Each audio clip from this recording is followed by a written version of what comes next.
All right.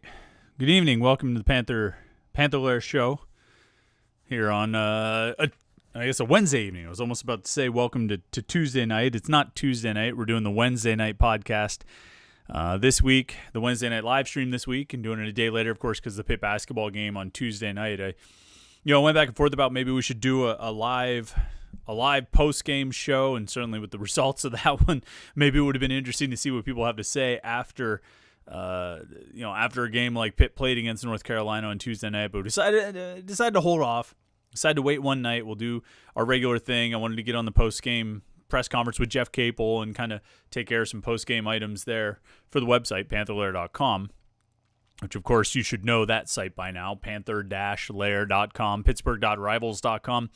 I always like to say it's the most comprehensive source of Pitt sports news on the internet, football, basketball, recruiting. You can find it all at Panther-Lair.com. You can find more than you're going to find on Twitter. You know, if you just want to spend all day on Twitter catching up on your news there, you can certainly find a lot. But I like to think that we offer a little bit more on Panther-Lair.com. And, of course, one of the big things we offer on Panther-Lair.com is the message boards, where you can interact with hundreds and thousands of your closest Pitt fan friends. You know, I say we do these live streams usually each Tuesday night, but in this case on a Wednesday night. We've done a couple of these. I think last week was on a Wednesday also. And I always say part of the fun is that we have the chat window open during the live stream, and we can kind of interact. And I might talk for a little while and not get to the questions right off the bat, but eventually we get over to it, and you can ask questions and post comments, and we can go back and forth. We can have a conversation, and that's sort of the fun of it is having those Pitt conversations. Well, that's what we do on the message boards at Panther-Lair.com all day, every day. And, you know, that's not an exaggeration. I mean, even the football message board has been humming this week with some different news things coming out, and I think that's going to continue through late in the week. Basketball message board, of course, has been very active in the wake of Saturday's loss at Wake Forest. And then, of course, this game on Tuesday night against North Carolina had a couple hundred posts in the game thread for that one. And that was with some internet issues on Panther-Lair.com and beyond. And so, you know, if you're looking for Pitt conversation, if you're looking to get into discussions with other Pitt fans, I don't think you're going to find a better place online than Panther-Lair.com, Pittsburgh.rivals.com. So make sure you go check out that website. All of our coverage from the Pitt game on Tuesday night, and then lots of recruiting coverage. And certainly once the ACC announces the 2021 football schedule, we're going to have lots of coverage of that. And we'll talk about it here on the show as well. But yeah, it's the place to be. Panther-Lair.com if you are a Pitt fan. Got to give a quick shout out, as always, to Home Field, HomeFieldApparel.com. I've got the Pitt Panthers sort of throwback, retro look, vintage look. I think is one of the words they like to use. It's just great vintage gear at HomeFieldApparel.com, and they have a lot. They're licensed with a lot of different schools. Pitt is one of them. Their Pitt collection is outstanding. They have just great designs, and as I always say, they have high quality shirts and sweatshirts. I mean, it's not just a cool design, and it very much is a cool design, but it's not just a cool design. It's also a really great t-shirt. It's soft. It fits well. It's very comfortable. I love wearing it. And I can't endorse their products enough. HomeFieldApparel.com. Make sure you go check them out. They really, I mean, they go beyond just your standard logo, you know, and your standard team graphic. I mean, you're going to get something that really is unique. That, I mean, I can't say that no one else has these designs, because a lot of people bought stuff from Home Field, and I know that, Pitt fans really love Home Field's gear, but you'll see them in the parking lots. If you can go to Heinz Field games at Heinz Field this fall, you will see people wearing Home Field shirts and sweatshirts. I can guarantee it, because they're really popular. And for good reason. They're really cool, and they're super high quality. So HomeFieldApparel.com, go there. They support us. They support the podcast. They support the website. You should support them. And not just because they support us, but you should support them because it's great stuff. And they're making a really high-quality product. And I think if you order some shirts from them, some sweatshirts or T-shirts, you're not going to be disappointed. I think you're gonna love it, because it's great stuff. So HomeFieldApparel.com. I think those are the shout outs we wanted to give here at the beginning to see what's, of course, do our regular rundown. And then as you jump into the conversation here at the, right off the bat, as we jump into our conversation about Pitt football and Pitt basketball, if you're on the live stream here with us Wednesday night, you can always be a super chatter, which is that little, the box with the $sign down there. You click that, you throw a couple bucks to support the podcast, which we all very much appreciate, and that makes you a super chatter. And if you're a super chatter, we will jump in. We'll jump to your question. We'll jump to your comment, and we'll make sure we read your questions and comments. It's a way to sort of jump to the top of the line, so to speak. Super chatters always get that recognition. We very much appreciate. We appreciate everybody who tunes in, and I see some of the regulars jumping in. And, I want to say right off the bat, and there's already some questions being posted and some comments and questions, and I want to get to those. I want to say right off the bat, though, Pitt fans like to bemoan the fact that they're Pitt fans. Pitt fans like to talk about how hard it is to be a Pitt fan and how things are always so bad for Pitt fans. And there have been times when it's been pretty rough. I mean, the coaching carousel of 2010 really through 2015 was rough. But I mean, certainly 2010 through 2012, when you go from Wanstead to Haywood to Graham to Christ, I mean, you had a right to feel bad for yourself at that point. But there are times when I look around the Pittsburgh sports scene, and I see some of the things going on in the Pittsburgh sports scene, and I sit back, and just as someone who, my job is writing about Pitt. My job is following Pitt and commenting on Pitt and talking about Pitt and watching Pitt and all these things. There are times when I sit back and I just say, I'm glad I cover Pitt. I mean, whether it's, some of the drama with the Steelers, with their offensive coordinator search, and then all this stuff about TJ Watt this week, or it's the Penguins, and all of a sudden out of nowhere, Jim Rutherford resigns. It's the Pirates, trading away Jamison Tyone and seeming to commit to a full rebuild. I mean, there's a lot of drama around so many of the sports teams in this town. I mean, you go beyond Jim Rutherford, just the way the Penguins have played to open the season and some of the issues they're facing. I mean, there's a lot of drama, and there's a lot of I don't want to say just negativity, but I mean, you get into a lot of nonsense with the other sports teams in this town. And Pitt is certainly not immune to nonsense. Pitt has been prone to its own special brand of nonsense on many, many occasions over the years. But at least for right now, there's a little bit of, I don't want to say peace at Pitt, but a little bit of peace at Pitt. Things are relatively quiet in a good way. There wasn't any real major staff shakeups on the football side, short of Rob Harley leaving to be the defensive coordinator at Arkansas State, and Ryan Manilak getting hired to come in and be the linebackers coach. He comes in from Bucknell, where he was the defensive coordinator, and we can talk about him a little bit, later in the show. And the basketball team, they're in a slump now. They've lost 2 games in a row. They snapped a 3-game winning streak with a 2-game losing streak. And they certainly have raised a lot of questions about their level of play in the last 2 games.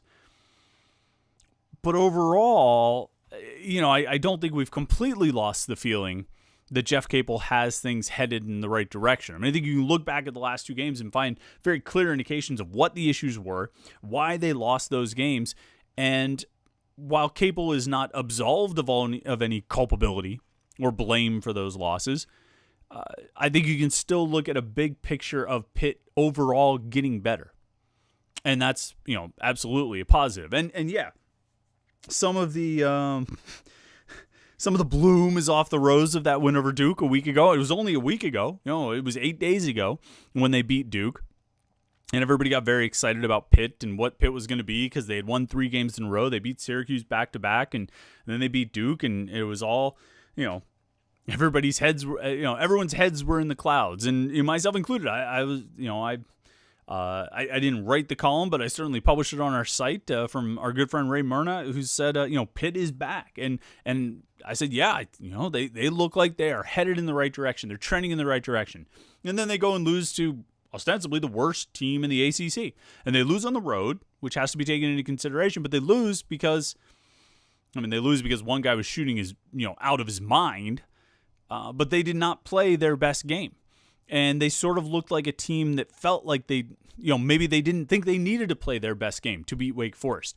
And no matter how much progress this team has made, no matter how far they've come, no matter how much better they've gotten this season, and I think they are better this season, no matter how much progress they've made, they're still not good enough that they can get away with less than 100% effort and energy and focus and determination on pretty much every night.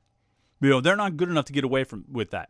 And maybe if Wake Forest wasn't, shooting, if Ismail Massoud was not shooting out of his mind, maybe Pitt could have gotten away with it a little bit at Wake Forest, because Wake Forest isn't very good overall. But on the whole, they're going to have to bring their best game night in, night out. Now, the upside for Pitt, all right, and we say this, in the face of a 2-game losing streak, the upside for Pitt is that their best game is still good enough to compete with just about everybody in the ACC.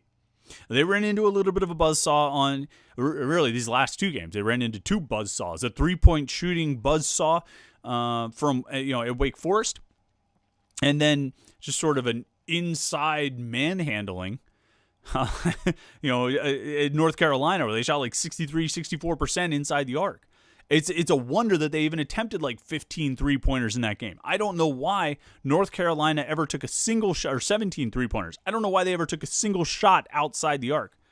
And part of that is, the fact that they went 4 of 17 from 3, so they weren't very good at it, but they were so good inside that I don't even know why, pass the ball around the perimeter a little bit if you want, but then get the ball inside and go to work. And it was shocking to me that, when I looked at the stats, I said, wait, they attempted 17 3-pointers? First of all, why? And second of all, when? When did that happen? Do you remember North Carolina attempting 17 3-pointers in that game? I don't. But they ran into these 2 buzzsaws, and they didn't have their best game ready to go. They didn't play their best game. And I think there are a lot of reasons they lost the game, against North Carolina, and we'll focus on that one because that's sort of fresher in our minds. But I think, each game was unique. The Wake Forest game was unique from the North Carolina game. But, with this UNC loss, there was the size difference, which we know. We know UNC had a size advantage over Pitt. They were much bigger than Pitt, and it created a real matchup problem for the Panthers. I don't think there's any question about that. And it led to a rebounding advantage. Carolina out-rebounded Pitt with 37-29, and they obviously, they had 14 offensive rebounds. Well, the Pitt had 11. They did okay there. But they were so dominant, particularly, Armando Bacot and Garrison Brooks. I mean, those guys were dominant inside, and, they played really well and hit like 16 of 21, from the field. Those guys, but we knew those guys were going to play well. You knew those guys were going to have a matchup advantage against Pitt. You knew those guys were probably going to get some points and get some rebounds. And, Bacot goes for 21 and 10, and Brooks had 16 and 6. And those guys put up their numbers. And you kind of knew that. When you looked at what Pitt needed to do, though, Pitt didn't need to win, the battle of the bigs. They didn't need to go big versus big to win that game. Where they needed to win it was with the guard play. Because Carolina, as talented as they are, they're pretty young in the backcourt. And you needed to take advantage of that. You needed to be able to take advantage of that with Xavier Johnson, and then to a certain extent, Ethiel Horton, and maybe Femi Odekale coming off the bench, or Nike Sabande, whoever got in there. You needed to be able to take advantage of, you needed to make the matchup in the backcourt favor you. And they didn't do that. And when I look at that game on Tuesday night, there are a bunch of different things that stand out, and we'll talk about Justin Champagnie in a second. But the thing that really stands out to me, Au'Diese Toney and Xavier Johnson, 5 of 18 from the floor, 15 points, and only 10 points on baskets, field goals, 5 coming from the free throw line. You can't have those 2 guys go 5 of 18. It's not going to work. You're not going to be able to win many games. if those guys are shooting 5 of 18 from the floor. They simply have to be better. And Tony only had 2 rebounds. If I was going to circle the guys who were the issue in that game, it wasn't the bigs. It wasn't Terrell Brown and Abdul Kareem Coulibaly. I mean, absolutely, yeah. I mean, those guys lost the battle in the paint. There's no question about it. Carolina, I was looking, 48 points in the paint. There's no question that Pitt lost that battle, although I think, Abdul Kareem Coulibaly had some nice moments, but you knew that matchup wasn't going to favor you, and so you had to win elsewhere.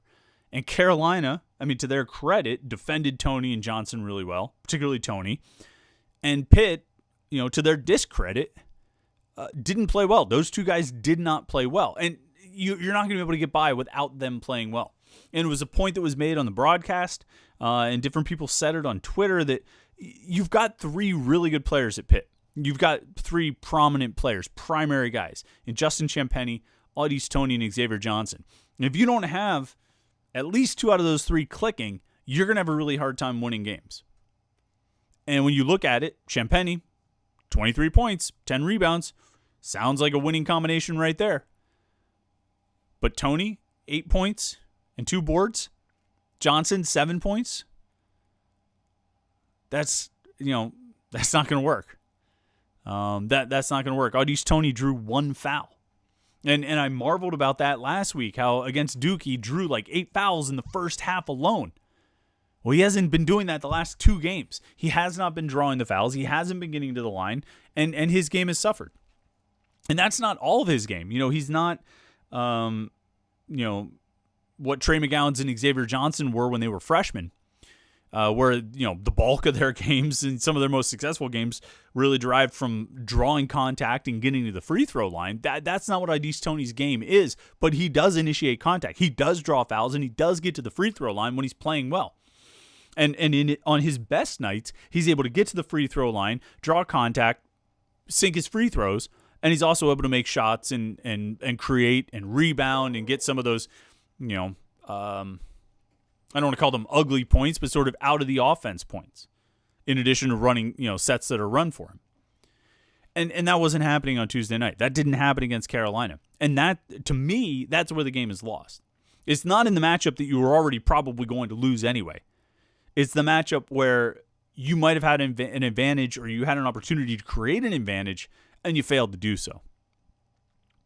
And, I mean, it extends beyond those 2. I mean, those 2 aren't the only reason that Pitt lost. I mean, Abdul Kareem Coulibaly, having some foul trouble. He only drew 3 fouls, but he did have to miss a little bit of time. I thought he played okay, although he was certainly outmatched. Terrell Brown gave nothing off the bench. In 12 minutes of play, he scored 2 points, made 1 of 4 from the floor, grabbed 1 rebound. You're as big as Terrell Brown. You play 12 minutes in a game and you get 1 rebound, and it's an offensive rebound? That's not cutting it. And even Justin Champagnie, I have to defer to people who are smarter than me about basketball. Champagnie goes for 23 points, but as has been pointed out, he only attempted 9 field goals. And even more remarkable to me about those 9 field goals, the thing that really stands out to me is 5 out of his 9 field goal attempts were from 3. He only attempted 4 shots inside the arc. 4? Now, we went to the free throw line, shot 6 free throws. He was 5 of 6 from the line. So he was, drawing contact inside somewhere. But only 4 field goals from inside the arc? Field goal attempts? I think it was, 3 of 4 inside the arc. So Champagnie played really well. He put up numbers 23 and 10, shot a high percentage, 7 of 9 from the floor. He was 4 of 5 from 3, which obviously boosted the point total considerably. But that guy has to have more than 4 field goal attempts in a game inside the arc. He has to. I mean, you're not running your offense well. Now, again, I'm going to give credit to Carolina here, because I think Carolina planned for Pitt well. I think they knew what Pitt liked to do. I think they knew how Pitt liked to do it, how they like to get the ball to Champagnie, how they like to get the ball to Toney. And they did a good job at cutting those things off. And that's where maybe we come back to some of the culpability with Jeff Capel. He's got to do a better job of finding new ways to get the ball to Champagnie, finding new ways to get the ball in Toney's hands and give him opportunities and give both of those guys opportunities. You're not going to win a lot of games if Justin Champagnie only attempts 4 field goals, 4 2-point shots. That's not going to work. Even if he finishes with 23 and 10. So, I mean, there were a lot of things that sort of, I don't think there was, I don't think there was, that's the way to say it. I don't think there was a ton exposed in this game. I don't think Pitt is, in some huge downhill slide. They've lost 2 games in a row. There's no question about that. The Wake Forest loss is much worse than the North Carolina loss. The North Carolina loss is a little fresher in our minds. That's why we're talking about it more. I don't think the season is spiraling out of control. I do think the tournament, their chances of making the NCAA tournament have taken a considerable hit. You already had the St. Francis loss on your resume, which is going to hurt you, and it's going to be held against you. Now you've got this loss at Wake Forest that's going to be held against you. Carolina loss isn't going to hurt you as much. The Louisville loss is not going to hurt you as much. But Wake and St. Francis, you can't lose those games, And then you go forward. I mean, now you've given yourself even less wiggle room, less room for error, less margin for error when it comes to, games against, if you get the Boston College game rescheduled, or you play Wake Forest again, if you happen to blow it against that team, or even, Notre Dame, a game that you're playing at home, you really can't afford to drop any of those games. And you need to pick off 1 or 2 of the teams that are pretty good that are still on your schedule that would help your resume. You have Virginia Tech coming up. They're 11-3. They're 5-2 in the conference. I think they have another game against Florida State coming up. Or no, the Florida State game got postponed. We'll see if that one gets rescheduled. I mean, who knows what's going to end up on the schedule. But, they do play Virginia on the road. I mean, you're going to have to pick 1 or 2 of these off just to make up for the loss at Wake Forest or the loss, to St. Francis. And then you're going to have to avoid any more letdowns. Now, you get Champagny going, you get Tony going, you get Johnson playing well. You can do that. You can avoid the other letdowns, and maybe you can pick off one of those teams. Because like I say, when this team is playing at its highest level, I think they are good enough to be competitive with most of the teams in this conference. I think they can give Virginia Tech a game. I think they can play with NC State home and home. It's going to be tough to go to Louisville, but I think they can challenge Louisville. I think they almost challenged Louisville back in December when they didn't have Champagny or Tony. So you don't jump completely off the ship with this team, but I think what they've shown in the last 2 games is that they're not there yet. Wherever we thought they might have gotten, whatever level we thought they might have reached or might have achieved with that 3-game winning streak by beating Syracuse home and home and then beating Duke, they're not quite there yet. And that's partially a reflection of talent and the personnel on the roster, but I think more so it's a reflection of where they are in their development. Somebody in the chat here, let me see who says it. S. Mac, I think, our guy who's always chiming in. We always appreciate him being a regular listener, says Pitt Hoops is tired. They went from playing 2 games in a month to around 5 in 15 days. And yeah, that's, I think that maybe, and they're playing a lot of guys. Guys are playing a lot of minutes. I mean, when you look at this Carolina game, Champagny played 35 minutes. Horton played 34. Johnson played 35. Tony played 33. Koulibaly logged 30 minutes. I mean, and that's the regular for most of these guys. For Johnson, Tony, and Champagny, at least, that's the regular, to be north of 35 minutes. Is that going to catch up with them eventually? Maybe. I mean, but these guys, I don't know. I was not a Division I major conference college basketball player with the training programs and whatnot that those guys have. So I can't speak to whether or not they're going to get run down with this schedule or they're going to get tired out by it. I can't say anything about that because I don't know what their experience is. I think they should be able to handle it. Jamie Dixon always used to scoff at that kind of stuff, particularly when they talk about in the NCAA tournament or the ACC tournament. He would say, when these guys were playing AAU ball, they were playing 3 or 4 games in a day or something like that, or 2 or 3 games in a day. And, I think there's a couple different sides to that. Jeff Capel certainly talked about his team being tired last season when they didn't have their bye until the very end of the season. So yes and no, I guess. And maybe they do need to just sort of get adjusted to playing as much as they're playing. S-Mac actually also got us started on the questions and comments here, with a question that's actually been coming up a lot in the last week. He says, are the benchings of Noah Collier and William Jeffers a punishment for hosting the party that resulted in John Hughley's troubles? Max and Madison should not be ahead of Collier on the depth chart. So I don't know what to make of this. All right, because you're right.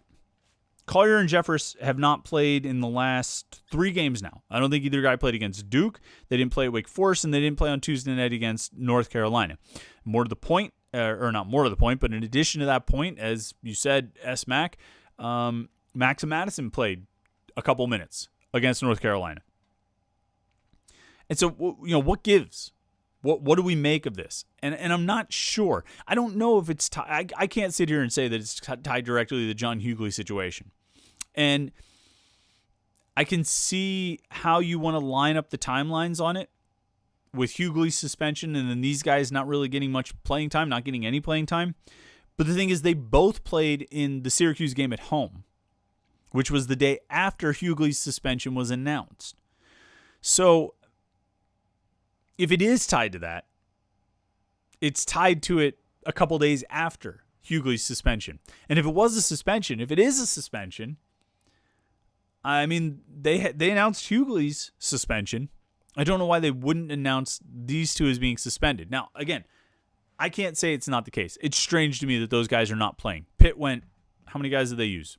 1, 2, 3, 4, 5, 6. They used 9 guys against North Carolina, but that includes Max and Madison, who played less than 2 minutes, and it includes Nike Sabande, who played about 7 minutes. Everybody else was 11 minutes or more, including those 5 starters that I mentioned. So, really it was an 8-man rotation. It was sort of a Jim Boeheim, Syracuse 8-man rotation, basically. And why were William Jeffers and Noah Collier not part of that? I couldn't say. I think Jeff Capel would say something along the lines of, they wanted to go with the veterans, the guys they were relying on, the guys who they thought were playing well or gave them the best chance to win, something along those lines.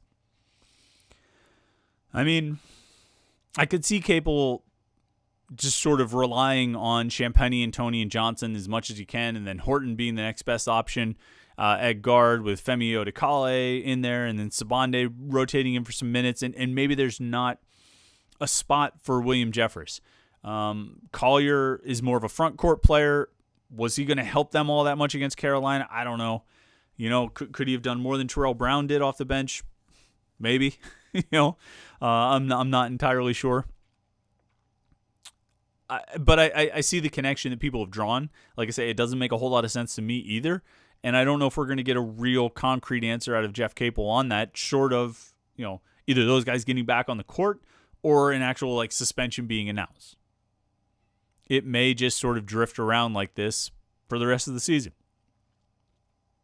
I really don't know. But that question's come up a lot, and a lot of people have sort of drawn that connection, and I'm not sure if it's I'm not sure what to make of it. Bart chimes in and says, for the first time this year, I questioned Jeff Capel's coaching. I think he should have took some of the kids off the bench for a spark. Besides Justin Champagnie, everyone else was ice cold. I mean, I hear you, Bart, but I don't know if the bench players were going to help all that much. I think Femi Odekale showed some signs of life. I think he played relatively well, 3 of 5 for 6 points. He had 1 assist and 1 turnover. But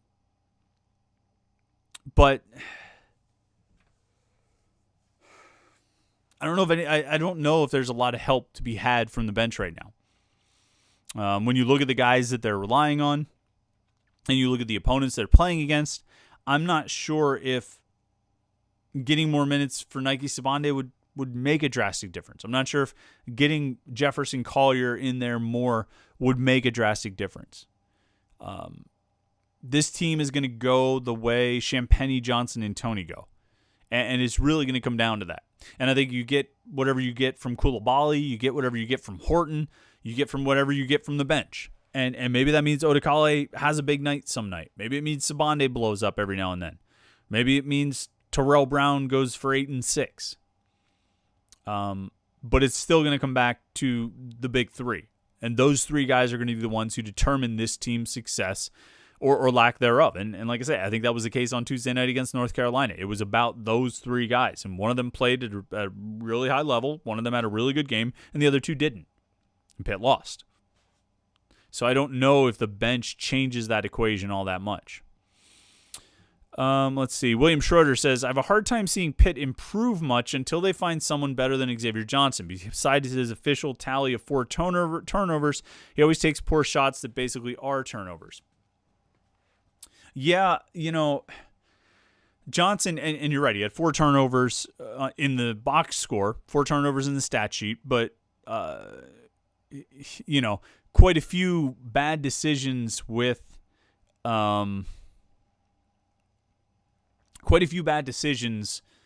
when it came to shot selection or driving and trying to just charge in for the foul. And that's a part of Xavier Johnson's game. It's been a part of his game since he got to Pitt, since he was a freshman. Going in and trying to get the foul, that's part of it. It doesn't feel like he's executing it all that well this year, and it doesn't feel like he executed it all that well last year. It's not drawing the same calls and drawing the same fouls and drawing the same opportunities that it has in the past for whatever reason. Either he's not executing it as well or the officials aren't calling it as much. I might have to look at his fouls drawn stats and kind of compare them to previous seasons, but it's just not working as well as it has in the past for him for whatever reason. And, I think, to go to another Jamie Dixon saying, Jamie Dixon and probably a lot of coaches have always said, a bad shot is pretty much the first pass on the other team's breakout. And there's some truth to that. And sometimes that is, Xavier Johnson shots. They're ill-advised, and when they don't draw the foul, they go the other way. And you're right, they don't go down as turnovers in the box score, but there's some, they're effective. They effectively are turnovers. I'm just seeing the email come through here. Little news, not major news, but little news that that Florida State game has been rescheduled. So the Florida State game, they got postponed on January 10th, will be played February 6th, which, let's see what day of the week that is. February 6th is a Saturday. So that game will be played on Saturday, February 6th at 2 o'clock, and it'll be on RSN, so the Regional Sports Network. So you can watch that game.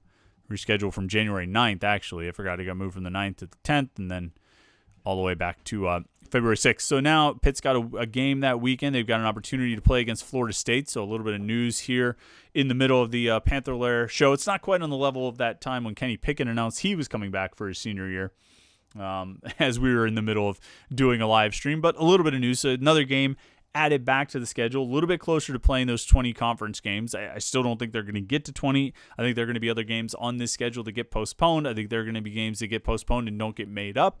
But at least for now, this game, game against Florida State is back on the schedule. That'll go for February 6th. So you can circle that on your calendar. Anthony Tennyson, our guy Tony, says Nike Sibande needs to be a contributor. To be a senior, he should be doing more. Yeah, I agree he should. And I think this is a case where Capel is willing to go with multiple guards if those multiple guards earn it. You know what I mean? You've seen him play Xavier Johnson and Femi Odikale together. You've seen him play Johnson, Odikale, and Ethan Horton together. He'll go as much as 3 guards. If Nike Sibande was earning those minutes, I think he'd be out there. Now, I don't even think he played in the Wake Forest game, or maybe it was the Duke game. One of those two, he didn't even play. He had 7 minutes against North Carolina, attempted 1 field goal, was a 3-point shot, really didn't have any other stats at all, no stats to speak of. Him and Maxim Madison were the only Pitt players who got on the court and did not score a point in that game. Sibande, though, like I said, played 7 minutes, so you'd like to think you would get a little bit more production or an assist or something out of a senior guard, like you said. But he's just not He's not making plays. I mean, look, you've got your clear starting five, right? And then I think your sixth man right now is, Odekale.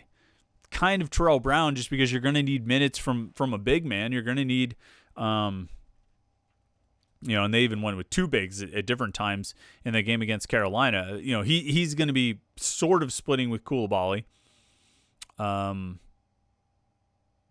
But really, your sixth man right now is Femi Odekale. And, Sabande's behind him.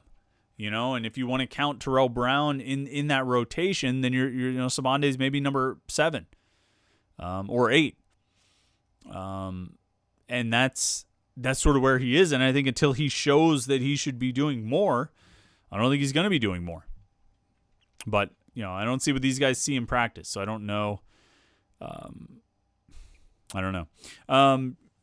Tony follows up, says Capel has to see that every time he shortens his bench, they struggle because they get tired. Someone needs to tell him to stop doing that. Yeah, but, and S. Max says, I agree, Anthony. It's like Capel forgets who he has available. The thing is, I think he knows who he has available.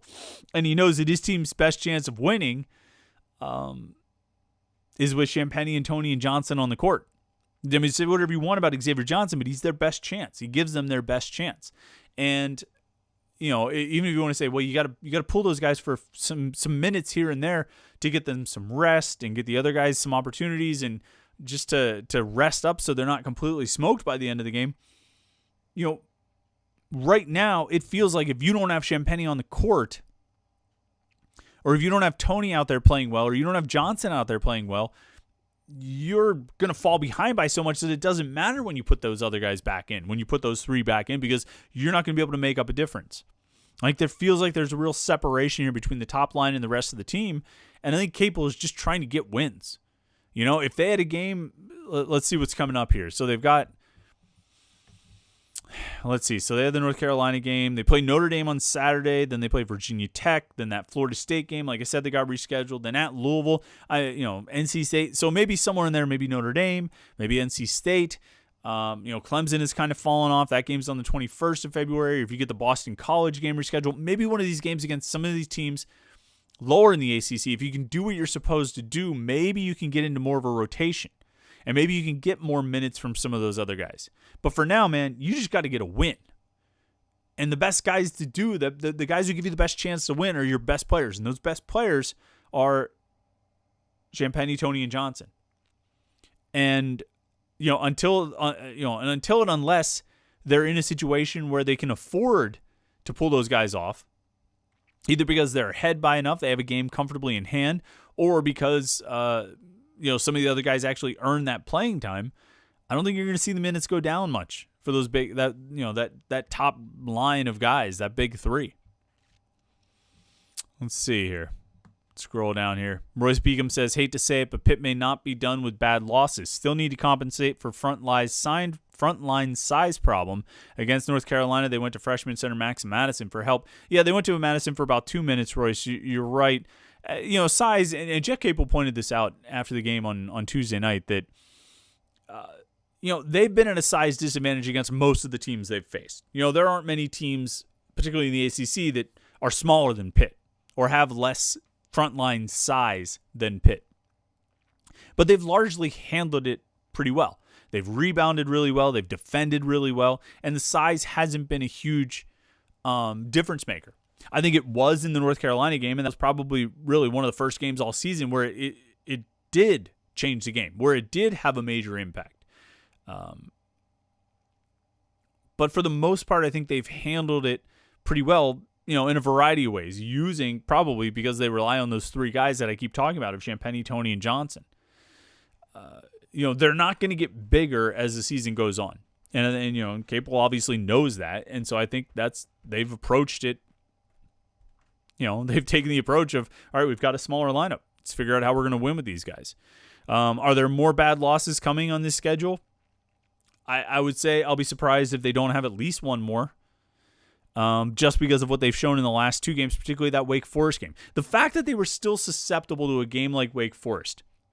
And yes, Wake Forest shot out of their minds, but if Pitt played their best game, they would have beat Wake Forest even with that even with that happening, and that's missing free throws, that's failing to defend well, and being committed to defending and rebounding. If they played their best game, they could have beat Wake Forest, even with Wake shooting 15 of 32 from 3 or whatever it was. But they didn't play their best game, and it seems like it's probably because they thought they could just walk into the gym and beat Wake Forest. Just that they would be handed the win, so to speak. And the fact that they were still sort of susceptible to that line of thinking, susceptible to that kind of game, makes me think, yeah, Royce, you're probably right. They're going to have another loss like that. But if they can somehow muster, the wherewithal to,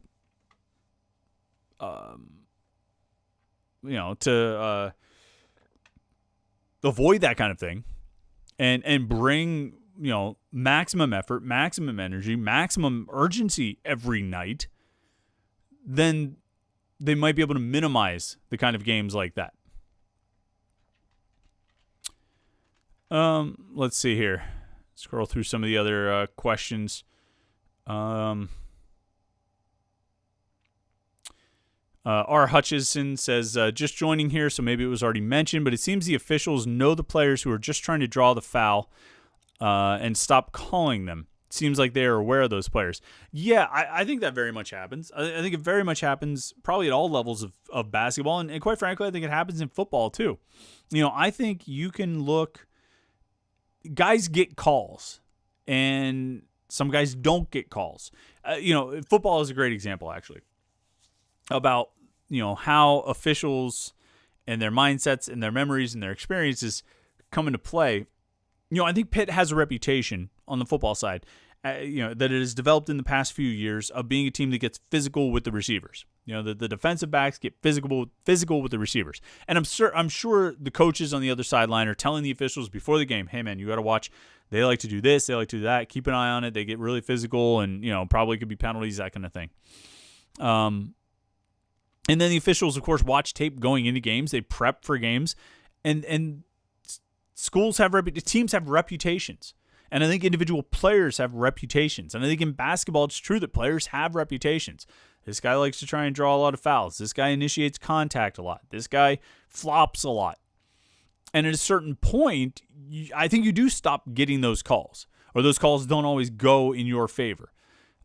Because it's such a sort of habit for you.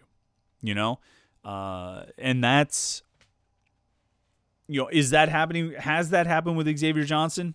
I couldn't tell you. I don't know. I'm not in the minds of the officials. I don't know if that's what they're thinking, but it wouldn't surprise me. I mean, he's played how many games in college now? In his third year, he's 60 games or something like that, 50 some games. A lot of them in the ACC, a lot of them probably with the same officiating crews. Yeah, these guys are familiar with how Xavier Johnson likes to play. These guys are familiar with what he tries to do and how he drives into contact. And I don't think he gets as many calls as he used to. So you have to learn. You have to adjust. You have to get better. Because that's part of the game. Tim Hertzer says, need to find 2 ACC caliber big men for next year. Hey, Tim, from your lips to God's ears. If you know where there are 2 ACC caliber big men that Pitt can bring in, by all means, point them in the direction of Jeff Capel.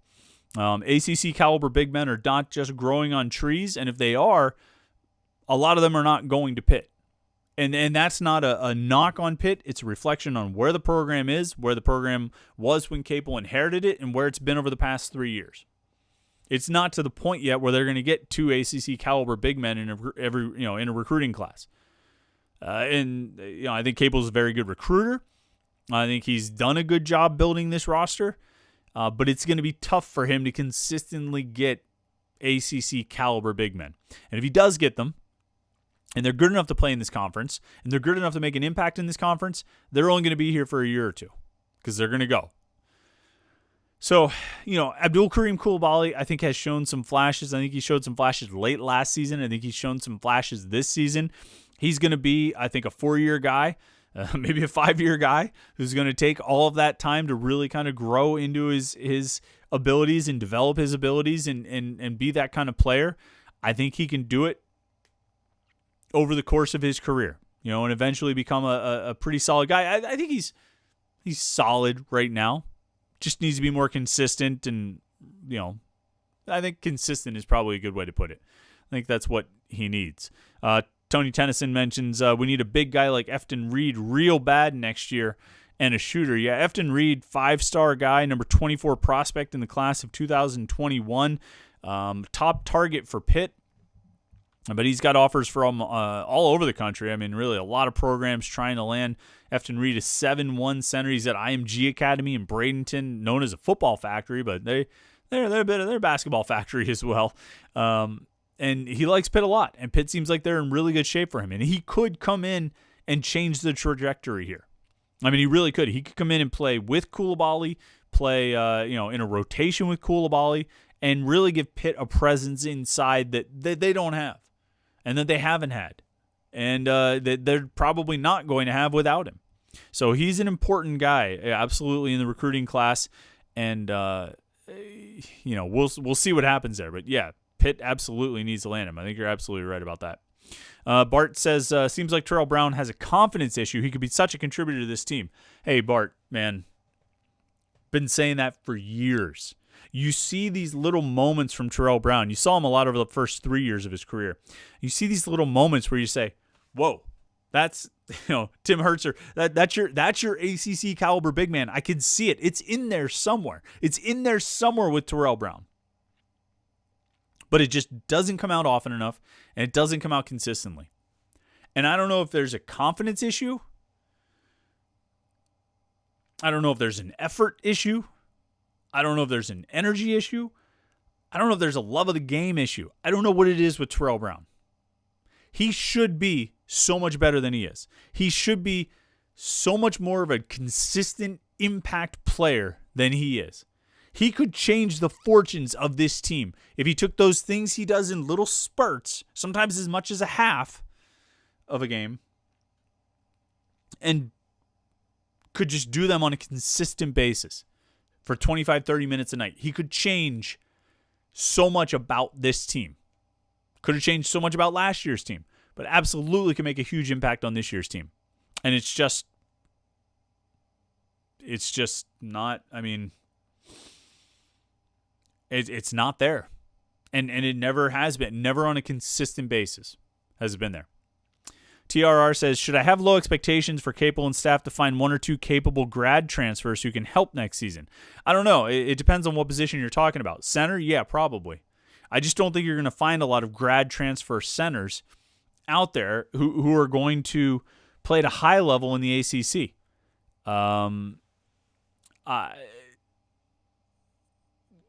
For the most part, because I think if there's really a high-level ACC caliber grad transfer center, first of all, he's not getting to the point in his career when he can grad transfer, and he's probably going to the NBA.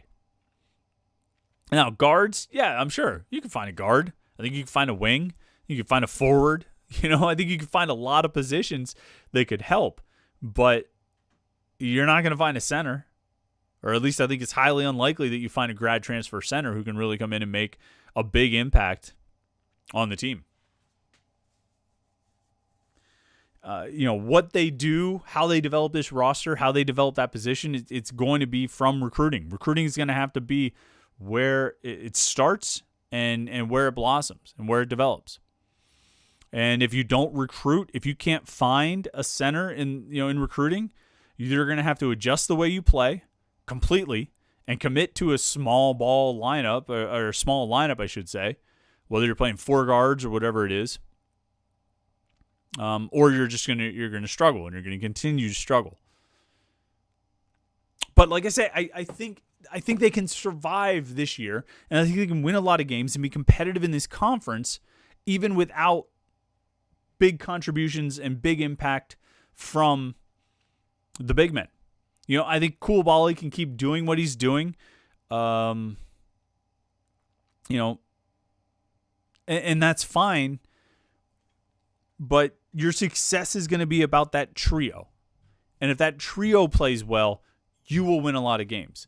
And if that trio is not complete, if they're not playing well together, you're not going to win a lot of games. And I hate to oversimplify it, but that's really what it comes down to. You got to get those three going.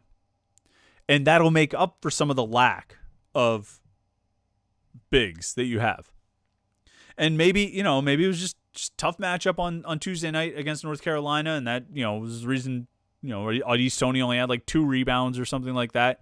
He's got to step it up there. He's got to be a much more consistent rebounder and play, much better around the rim. Champagnie has to keep doing what he's doing. And overall, I mean, they've been a very good rebounding team, one of the best rebounding teams in the ACC. The problem is on Tuesday night, they ran into the best rebounding team in the ACC and one of the best rebounding teams in the country. And they got beaten on the boards. And they got beaten in a lot of areas. But certainly the boards, rebounds was one of them. Quick comments. I got a few more minutes here on the podcast. I did want to switch over to football real quick, just because on Thursday, the ACC is going to announce the 2021 schedule. And I want to talk about this just for a second. It seems like, by all indications, the ACC is going to keep the schedule assignment that they had in the past. So the way they had set up the schedules years and years ago, basically when Pitt and Syracuse joined the conference in 2013, and then when Louisville joined the conference in 2015, I think it was, they set up this schedule matrix and scheduling assignments and the divisions and your, cross-division, permanent crossover rival, and how you were going to rotate through the other division. They set that all up, and it's been going since then. And it's been the subject of a lot of complaints because you play your permanent crossover rival, which for Pitt is Syracuse. That's a big one. Don't want to miss those Pitt-Syracuse games. But then with only playing one other team from the other division each year, it takes forever to rotate through. So, I mean, they played Florida State in 2013, that very first game that Pitt had as a member of the ACC. Remember that, the season opener, Jameis Winston, his coming out party. 7 years later, they played Florida State again. And that's, that's sort of the way it is. And in terms of making trips, Pitt was in the ACC for 7 years before they made a trip to Florida State. I don't think they've been to NC State. I'm trying to see. Yeah, they won't play at NC State until 2024. They won't play at Louisville until 2022. They won't host Wake Forest until 2023, and they weren't scheduled to host Clemson until 2021. So, and that's with joining the conference in 2013. And so there's been a lot of complaints about that setup and complaints about that schedule and that rotation.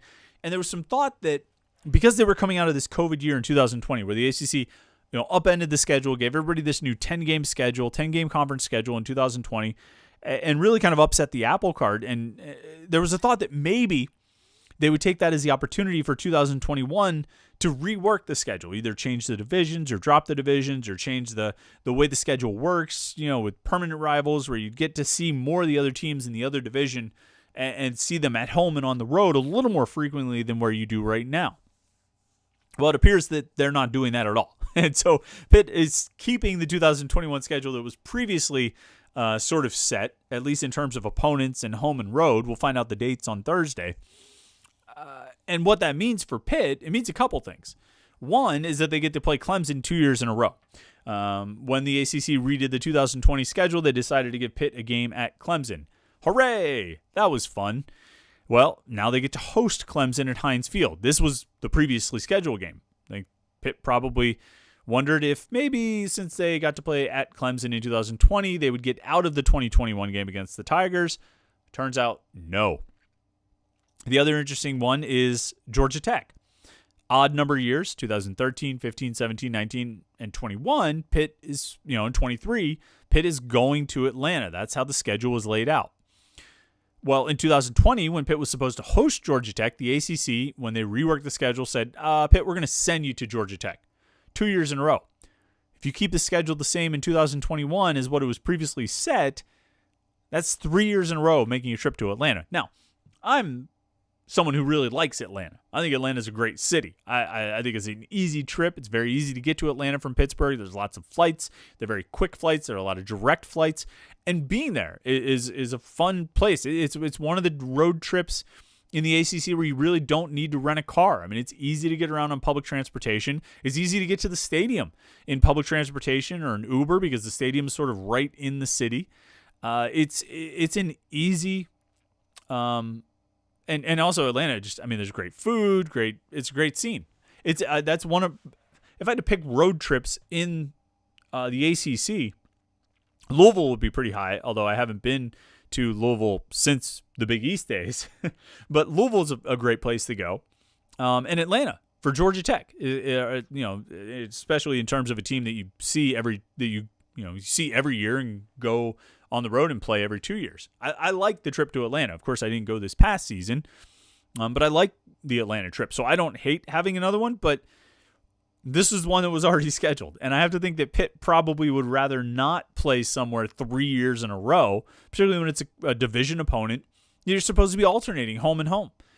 I think there are probably a lot of teams in this conference that wish they the ACC leadership would have reworked the 2021 schedule. I don't know what other beefs other teams might have, but I got to think that quite a few of them would rather have some things get changed around. So as it works out, Pitt, just looking at the conference, we'll start with the non-conference. So they have non-conference games, 3 home games and 1 road game. The home games, they host UMass, Western Michigan, and New Hampshire. And then on the second week of September, they're going to Knoxville to play Tennessee. That program is certainly in a unique state right now. And so this might be the right time to catch Tennessee on the road and really give yourself a chance to possibly go undefeated in the non-conference for the first time in ever. Actually, last year they went undefeated in the non-conference. They beat Austin Peay. So they went 1-0 in the non-conference. But since Pitt joined the Big East, since they actually were in a conference, they've never gone undefeated in the non-conference. This year, with UMass, Tennessee, Western Michigan, and New Hampshire, there's a real opportunity. I think particularly when you look at the state of Tennessee. I don't mean the state. I mean the state that the Tennessee football program is in. There's a real chance. So those are your non-conference games. We'll see what happens there. And right now, I think they're all scheduled for September. So it should be 4 non-conference games in September, and then October and November, all ACC games. Home games, you've got North Carolina, Virginia, Clemson, and Miami. And then road games, you've got Georgia Tech, Virginia Tech, Duke, and Syracuse. The things that stick out, like I said, are Clemson in back-to-back years and Georgia Tech on the road 3 years in a row. North Carolina coming back to Heinz Field. Pitt did not play them in 2020. The last time North Carolina was at Heinz Field, of course, Pitt beat the Tar Heels in overtime. You probably remember that game. Of course, 2 years ago, Virginia came to Heinz Field in the season opener and won that game. And then Miami, the last time they came to Heinz Field 2 years ago, they won. 16-12, an ugly game against a not very good Miami team that Pitt, quite frankly, Pitt should have won that game. And then on the road games, Georgia Tech, we talked about. Virginia Tech, the last time Pitt went to Blacksburg, that was the 28-0 loss in a rainstorm. It was a mess, an ugly game. Last time they went to Duke, they barely beat Duke, just held on, got a Malik Carter touchdown at the end. And then the last time they went to Syracuse, they were up like 3 touchdowns. Syracuse kind of came back, I think it was like a 4th down, and Pitt pressed the corners, and a guy got behind the defense for like a 90-some yard touchdown. That was one of the finer moments, but Pitt still won the game. So that's what it looks like on this schedule. And some people have broken it down that, wow, the tough teams are at home and the easy teams are on the road. Not easy, but there is some truth that you've got North Carolina, Clemson, and Miami, depending on what you think Miami is going to be in 2021. You've got them all at home, whereas you've got Georgia Tech on the road, you've got Duke on the road, Syracuse on the road, and who the heck knows what Virginia Tech is going to be. But you've got them on the road as well.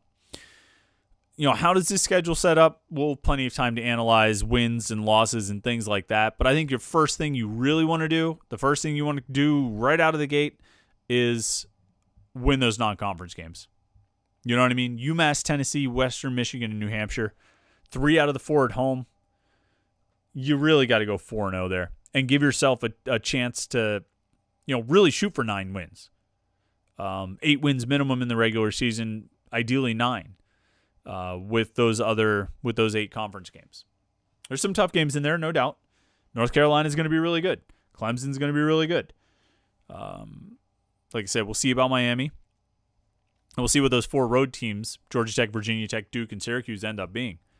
But there are opportunities here. There's opportunities here for Pitt to same opportunities they have every year to go out and win some games. Schedule as it's set up. So we'll find out on Thursday what the dates are going to be for those games. We'll see if you're, obviously we'll find out a little bit closer to the season if you'll actually be able to attend any of those games.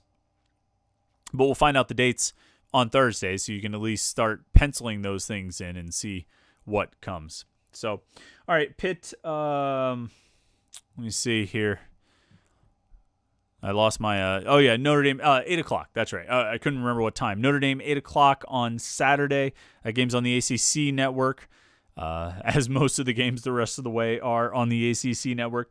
Stay tuned to Panther-Lair.com for all the coverage leading into the game. We'll have previews and breakdowns and staff picks heading into that game. We'll have a game thread going on the message board so you can interact with other people and talk to other people during the game, talk to other Pitt fans. You can't go to the game right now, so you might as well get on the message board and talk to other Pitt fans there while the game is happening. Still have those conversations, and certainly after the game, you want to get on the conversation there as well.